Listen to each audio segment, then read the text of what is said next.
ஓம் முருகா போற்றி, கந்தா போற்றி, கடம்பா போற்றி, கதிர்வேலா போற்றி, அறுபடை வீடு கொண்ட முருகப்பெருமானே போற்றி போற்றி. என் செல்லமே, உன் மனதில் இருப்பதை அப்படியே சொல்கிறேன் கேள். நான் சொல்வதை கேட்டால் நீ அழுது விடுவாய் என் செல்லமே. பயப்படக்கூடாது. நீ ஏதோ ஒரு காரணத்துக்காக உன்னையும் அறியாமல் எல்லோர் மீதும் கோபத்தையும் எரிச்சலையும் காட்டிக்கொண்டிருக்கிறாய். ஏன் சில நேரத்தில் என் மீதே கோபப்பட்டு முருகா நீ தேவையே இல்லை என்று கூட நீ சொல்லியிருக்கிறாய்.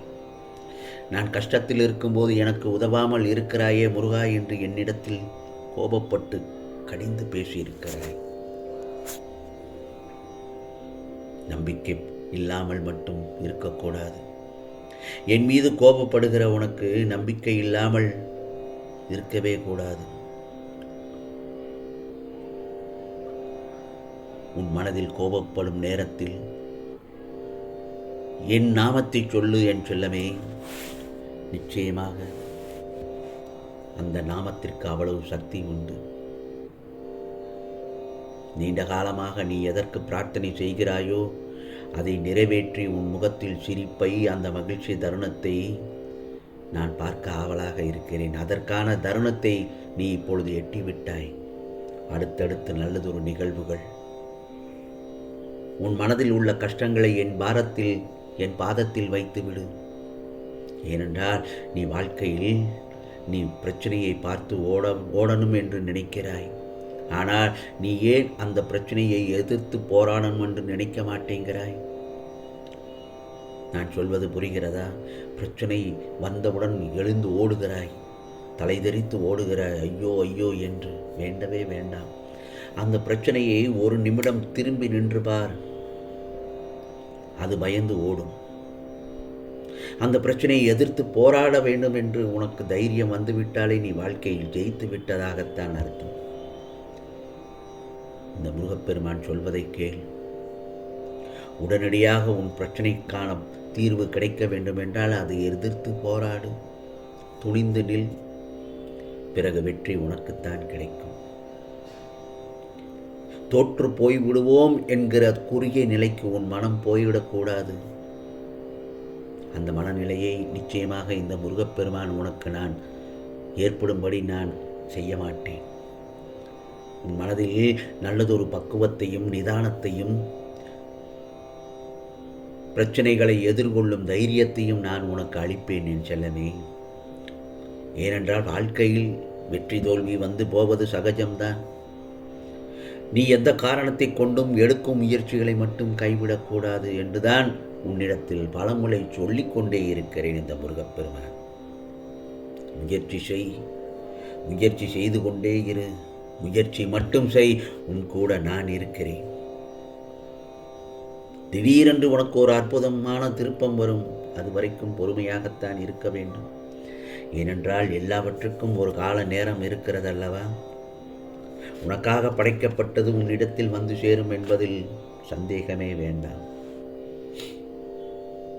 நீ வேண்டியது கிடைக்கும். உனக்கு வேண்டிய நேரத்தில், எந்நேரமும், யாருக்காக இருந்தாலும் நிச்சயமாக அந்த சேர வேண்டியது உன் கைகளில் சேர்த்து விடுவேன்.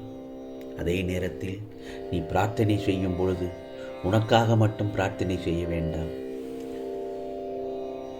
நீ சுயநலமாக இருக்க வேண்டும் என்று நான் சொல்லவில்லை. உனக்காக பிரார்த்தனை செய். அதே நேரத்தில் உன் கூட இருக்கும் உன் நண்பர்களுக்கும் சேர்த்து பிரார்த்தனை செய். முருகா, எல்லோரும் நன்றாக இருக்க வேண்டும். என்னை சுற்றி இருப்பவர்கள் எல்லோரும் நன்றாக இருக்க வேண்டும். எல்லோருக்கும் எந்தவித பிரச்சனைகள் வந்தாலும் அதை உடனே சரி செய்ய அவர்களுக்கு மனதில் ஒரு தெளிவும் நல்லதொரு புத்தியையும் கொடுக்க அருள் புரி முருகா என்று என்னை கையெடுத்து கும்பிடு. நிச்சயமாக அந்த ஒரு நல்லதொரு எண்ணத்திற்காக நீ நினைப்பதெல்லாம் நிறைவேறும்படியாக இந்த முருகப்பெருமான் உனக்கு நான் அருள்பாலிப்பேன். இப்போது உன் வாழ்க்கையில் ஒரு மடங்கு கஷ்டப்படுகிறாய். அப்படி என்றால் உன் எதிர்காலத்தில் இரு மடங்கான சந்தோஷம் உனக்காக காத்து கொண்டிருக்கிறது என்பதை மறந்து விடாதே. அந்த சந்தோஷமான தருணங்களை நீ அனுபவிக்க வேண்டாமா? அந்த சந்தோஷ தருணங்களை நீ அனுபவிக்க வேண்டுமென்றால் இப்பொழுது நீ எடுத்துக்கொண்டிருக்கும் முயற்சியை மட்டும் விடாமுயற்சியாக செய்து கொண்டே இருந்தால் அதில் எந்த ஒரு மாற்றமும் இல்லாமல் ஏமாற்றமும் இல்லாமல் வெற்றி காண்பாய் என் செல்லமே. அதற்கு இந்த முருகப்பெருமான் துணையாக இருப்பேன். உன்னுடைய உழைப்புக்கேற்ற பலன் நிச்சயமாக கிடைக்கும். கஷ்ட காலத்தையே கழித்த உனக்கு அதற்கான பிரதிபலன் 2 மடங்காக வெற்றி கிடைக்கப் போகிறது. அதை அனுபவிக்க தயாராக இரு, சந்தோஷமாக இரு. அப்படி இருந்தால் நிம்மதியான வாழ்வு உனக்கு கிடைக்கும். போதும், இதுவரை நீ கஷ்டப்பட்டதெல்லாம் போதும். அந்த கஷ்டப்பட்ட காலங்களுக்கெல்லாம் நல்லதொரு விடிவு காலம் கிடைக்கப் போகிறது என்பதுதான் இந்த முருகப்பெருமானின் அருள் வாக்கு. அதற்கான பலனை நல்ல முறையில் அனுபவித்துக்கொள். கவலைப்பட்டால் நிச்சயமாக அதை எதிர்கொள்ளும் தைரியம் வராது. என் செல்லமே, யாருக்கு கஷ்டம் இல்லை? எல்லோருக்கும் கஷ்டம்தான். பணக்காரனுக்கு அவனுக்கு ஏற்ற மாதிரியான அவனுக்கு ஒரு விதமான கஷ்டம், ஏழைக்கு அவனுக்கு ஏற்றவாறு அவனுக்கு ஏற்ற மாதிரியான கஷ்டங்கள். யாருக்கும் கஷ்டங்கள் ஒன்றும் புதிதல்ல என் செல்லமே. கஷ்டமில்லாமல் ஒரு மனிதன் இருக்கிறான் என்றால் அவன் உழைக்காமல் இருக்கிறான் என்றுதான் அர்த்தம். அவனுக்கு எந்த ஒரு கஷ்டமும் இல்லை, துயரமும் இல்லை, அவன் சதா நன்றாக இருக்கிறானே என்று நீ நினைத்தால் அவன் உழைக்காமல் எதையும் எதிர்நோக்கி பிரச்சனைகளை எதிர்நோக்காமல் அவன் செவ்வனை என்று உட்கார்ந்து இருக்கிறான் என்றுதான் அர்த்தம். நீ சும்மா உட்கார்ந்துரு, உனக்கு எந்த ஒரு பிரச்சனையும் வராது என்று மட்டும் நினைக்காதே. அதிலும் பிரச்சனை இருக்கிறது.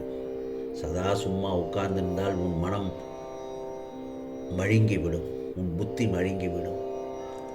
புரிகிறதா? வாழ்க்கையை எதிர்கொண்டு சமாளிக்க கற்றுக்கொள் என் செல்லமே. நிச்சயமாக உன் மனதில் உள்ள பாரத்தை இந்த முருகப்பெருமான் பாதத்தில் வைத்துவிட்டு உனக்கான முயற்சியை செய்து கொண்டே இரு.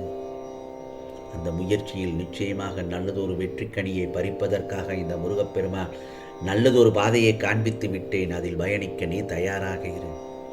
அந்த பயணத்தில் சின்ன சின்ன இடையூறுகள் வந்தால் அதையும் சரி செய்வதற்கு நான் இருக்கிறேன், உன் முருகப்பெருமான். ஏனென்றால் உனக்கு 8 திசைகளில் இருந்தும் நான் தானே பாதுகாத்து கொண்டிருக்கிறேன். பாதுகாப்பு வளையமாக இருக்கும் பட்சத்தில் நீ எந்த ஒரு கவலையும் படாதே. நீ ராஜயோகத்தில் வாழப்போகிறாய் என் செல்லமே. நிச்சயமாக இது முருகப்பெருமானின் அருள் வாக்கு, சத்திய வாக்கு. உனக்கானதெல்லாம் நல்லது நடக்கும், நல்லது மட்டுமே நடக்கும், அதுவும் நன்மையாகவே இருக்கும். ஓம் சரவண பவ, ஓம் சரவண பவ, ஓம் சரவண பவ.